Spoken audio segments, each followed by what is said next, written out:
Hi guys, Eva here. Welcome back to Crunchy Fingers. Today we have a video where we are going to do a little bit of an experiment. I got recently one of these old vintage analog light meters, Capital, and I've been for a while very interested in getting one of these because I see them all the time, super available, very cheap out there in eBay, in the Swedish eBay, Tradera, in some of the online marketplaces, and even I know that people that have family members that used to use analog photography, they also have this kind of light meters.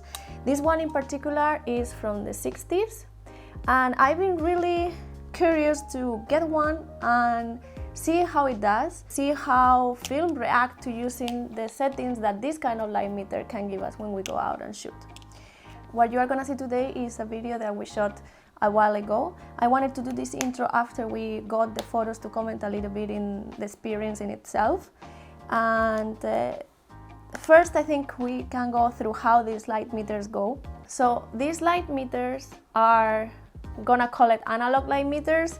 They work by having a sensitive cell. This one is a selenium cell, and this basically has a material that reacts to the light. And when it reacts to the light, here we are gonna have a needle that would move depending on how much light the light meter is reading. These kind of light meters can be used in two different settings. Either when it's super bright outside, what we do is to use the light meter with this window closed. So there is only a little bit of a window here where the light can go in, so it can read the light properly. And if there is not a lot of light out there, if it's not very sunny, this light meter is used by opening that window. And then the whole photovoltaic cell, the whole selenium cell, is gonna be exposed to the light available. This kind of light meter, it's a reflective light meter. This means that we are going to be reading the reflected light from the scene we wanna take a photo of, as opposed to light meters that are incident light meters that we go and then we read the light that is falling into the subject or the scene that we want to capture. The way that this light meter is read is that depending if you are using it closed or open, you are gonna read the needle position in a different way. When it's closed, as you can see, you have a red mark over here, and when it's open, you have a yellow mark over here. When we're using it closed, because it's very sunny out there, what we have to do is to match the red arrow with wherever the needle is falling into. And if we are having it open because it's not so sunny out there, then what we have to do is to match the yellow arrow instead. And there's no way to forget about this because you actually are seeing it, the colors. If you see in front of you the red color, then you follow the red arrow. If you're seeing in front of you the yellow, then you follow the yellow arrow. So it's quite simple. And then once you have matched that arrow with the needle, what you are going to see a combination of f-stop and shutter speed that is going to give you the proper exposure. And this light meter, it also allows you to change, of course, the ASA of your film. So with the inner dial here, you can change it and then put how sensitive the film you're using is. We are gonna go out and we're gonna be testing this light meter using the Mamiya RB and Portra 400 because it was the end of the day. You will see the light was falling, so we thought that using a Portra 400 was going to be a better choice than using a slower film. Now that we have explained how this light meter works, let's talk a little bit about the experience that we had using it out there. You are gonna see that we are going to also check the exposure with an electronic light meter, either the Seconic or the phone app. This is because even though I want to take the photo with the settings that I get from this light meter, I also wanted to double check with another device if the reading actually was going to be correct, or perhaps it was going to be underexposed or overexposed, depending on how sensitive this cell is compared to the other devices. As we expected, we got a consistent underexposure by about 2 stops. You are going to see for each shot, I'm going to show you what the reading of this analog light meter was and the reading of the electronic digital light meter. We got consistently underexposed readings, but I still went ahead and I used those readings because I wanted to see how does this film actually react to using the settings that we get from here. As you can see in the photos, we got a strong purple cast all throughout the shots. We are not so sure if this is because that's how it reacts when it's underexposed, or if it might be a problem of the scanning itself. We are doing the scannings by taking a raw photo of the negative, so it's a DSLR type of scanning, and then we made them positive in Lightroom with Negative Lab Pro. We are sure that the development went okay because we developed together another roll that it doesn't have these issues and is well exposed. So the only thing we are thinking is either we are not taking the scans properly for this kind of underexposed shot, or that yes, indeed, in general, Portra, in the end of the day, being underexposed, it tends to have this really strong purple cast. In itself, it is a look. As you can see, the shots are pretty consistent with each other. They fit together really, really well. And even though I am a fan of overexposed shots in general, I would say that some of these pictures are really nice and very creamy, and I still really like the colors that we got with this consistent underexposure type of work. And now, stop of me talking here, and we take you out and you can see how we do it. Intro video.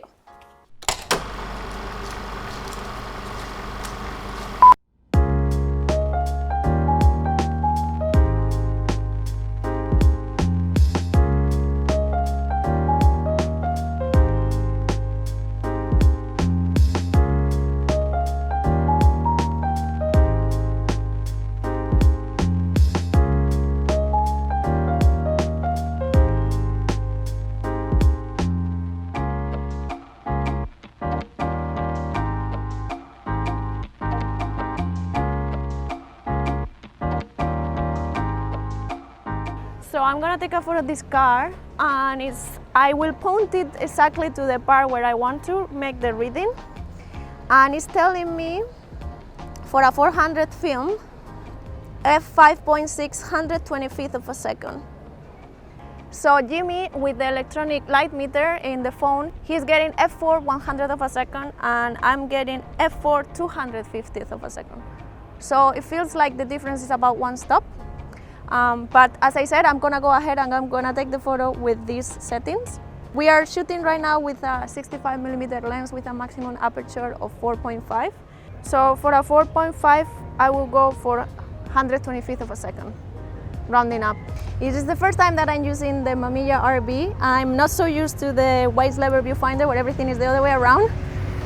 So I hope I'm not super off with my levels.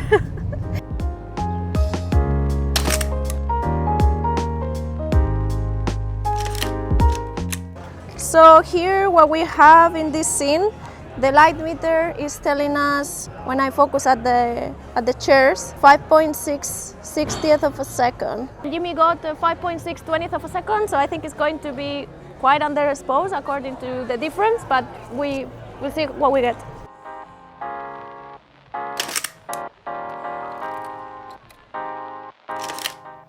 Here I am measuring the reflected light in the water. It gives me 5.6 125th of a second for the water reflected. If I actually look up a little bit more towards the trees, it tells me 250th of a second. The electronic light meter is giving us 1/15th of a second for 5.6, while this one is giving me 5.6 125th of a second when looking down at the water, reflected water. So we'll see, it's crazy difference. Might work, might not work. I'm gonna go for 125th of a second, 5.6.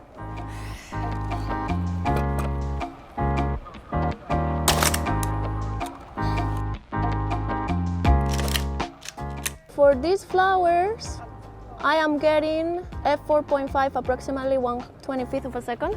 The electronic light meter is giving us f4 30th of a second, and here I'm reading f4, it's 125th of a second. So I'm gonna do 4.5 aperture, 125th of a second, and then see.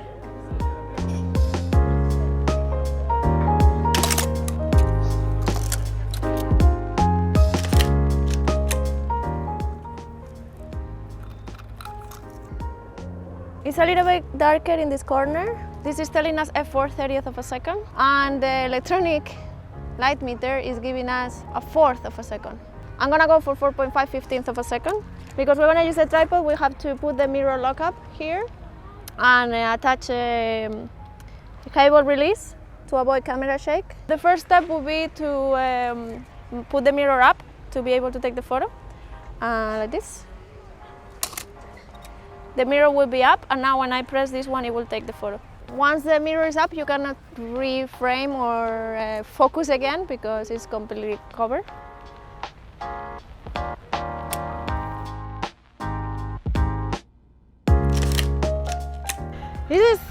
Is it a workout business? This, like using the RV, it feels like a workout. I'm like pumping. Wondering how do you feel about using the RV now? Like, so for you, first time using it, when people are interested in this camera, how would you say that your experience is different now? Yeah, it's quite different to use, not because it's a bigger, heavier camera per se, but you do have to slow down so much more.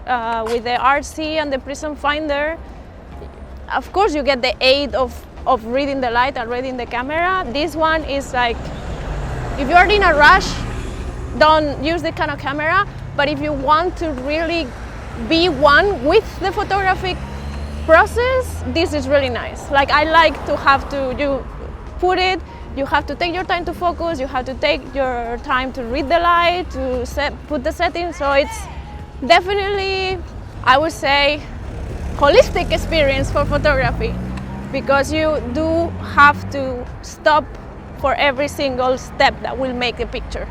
Since I started with analog photography, one of the things that kind of attract me the most is, of course, as you have seen, to get different cameras. Every camera has a different way of working with it, and I think that's just marvelous. So I look forward to try someday some large format and make my brain explode.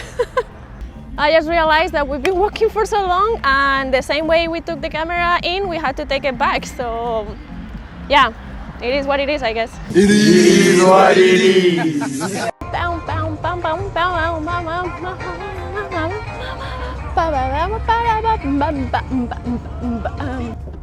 Here it's telling me f8 1/4 of a second, and I think I'm gonna go for that to get a little bit more of depth of field. Mirror up.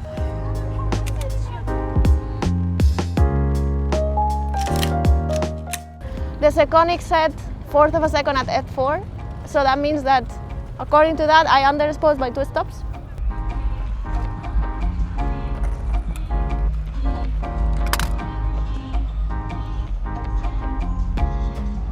This one is giving me f4 30th of a second, so I am going to go for 5.6 15th of a second. In the Seconic we're getting an f4 half a second.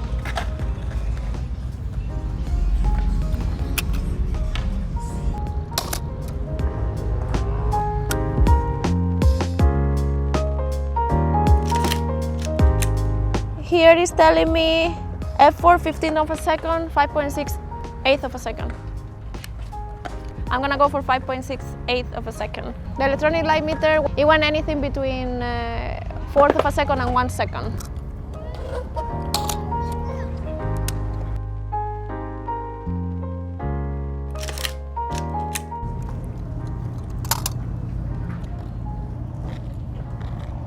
We're gonna take the mandatory medium format gas station at night photo. This one is giving me f4 15th of a second, maybe a little bit less than 1/15th of a second, and the electronic one is giving us f4 a second, a full second. So I'm gonna go for 4.5 15th of a second. That is what it's giving us. It's already focused and all.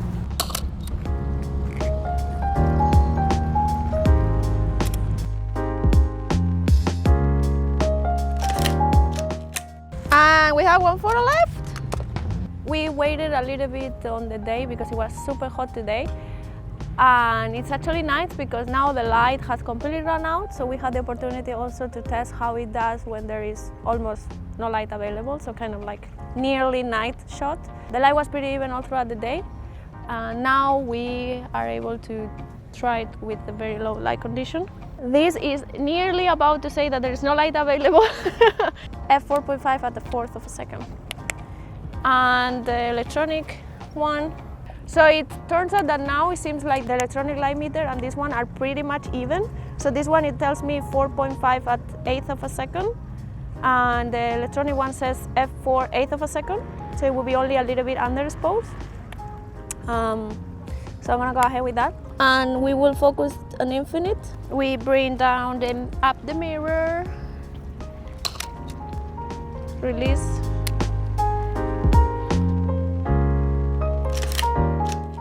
And we are done, guys. Last shot. I love taking pictures. I also love finishing rolls. We finished the whole roll with the Mamiya. It was my first time, as I said before, using this camera. It is not for the faint of heart, I would say. You have to put a lot of thought into everything when you are using this camera. And if you pair it that you're using a pretty old light meter, there is even a little bit more of time and thought you had to put into it. But it's doable. It is definitely doable. It was something I really wanted to do, get a really old light meter, the first kind of light meters that were out in the market, to test how it does. One of my favorite photographers, natural photographers, Amsel Adams, I've seen photos of him with something very similar to this one. I think though, the issue with these light meters are they're old, and as they age, they lose their accuracy. Like, you know, a lot of old cameras that you can find, their light meter would be off. Like for example, the Yashica Electro that you have has a similar issue, because we consistently got underexposure by two stops. Yeah, by two stops, all across, I think, when we were comparing to the Sekonic. This one, it seems to be accurate. We still haven't done a, how do you say, extensive test on it, how accurate it is, but it seems to be accurate. And the other thing is, we were actually reading the light Willem Verbeek style, so I was just pointing it at the whole scene and clicking the button.